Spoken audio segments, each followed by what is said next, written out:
네, 민주당 인권위원장 주철현 의원입니다. 경찰 수사를 받던 이성균 씨가 지난주에 스스로 생을 마감했습니다. 예, 민주당 인권위원회와 인권연대는 공동으로 수사 중 피조사자 자살 방지를 위한 긴급 토론회를 열었습니다. 윤석열 정부 경찰은 이성균 씨를 소환할 때마다 포토라인에 세워서 카메라 세례와 질문을 받게 했고, 검증되지 않은 조사 내용을 언론에 흘렸으며 언론들은 앞다퉈 대대적으로 보도를 했습니다. 이처럼 인권을 무시한 수사 관행과 선정적 언론 보도로 유명을 달리한 사람은 이성균 씨뿐만이 아닙니다. 법무부 자료에 따르면 2004년부터 14년 7월까지 모두 83분의 고귀한 생명이 수사 중에 극단적 선택을 한 것으로 나오지만 그 이후로는 통계조차 없는 실정입니다. 이제라도 수사 중 극단적 선택을 방지하기 위한 대책을 시급히 마련해야 합니다.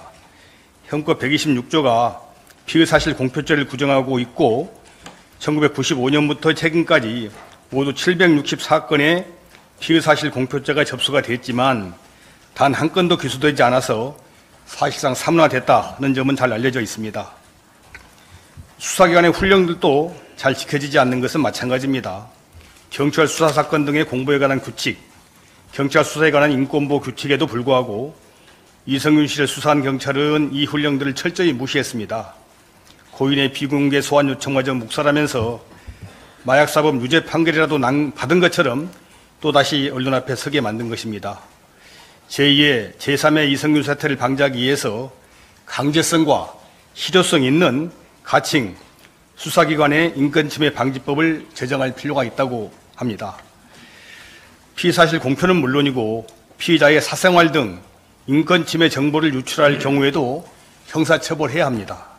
나아가서 수사기관의 고질적인 인권침해 행위들, 수사기관이 궁박한 상태의 피의자에게 일정한 이익 제공을 약속하거나 암시해서 자백이나 허위 진술을 강요하는 경우, 변호인 선임권, 접견교통권을 침해한 상태에서 자백 또는 허위 진술을 받는 행위도 형사처벌해야 합니다.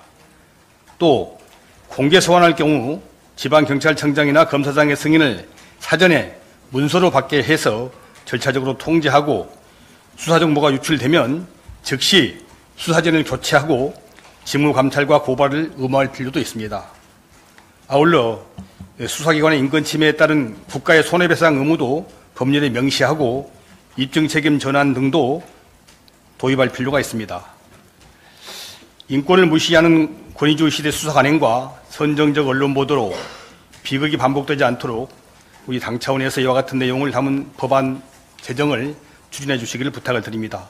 다시 한번 고 이성균님의 명복을 빕니다. 고맙습니다.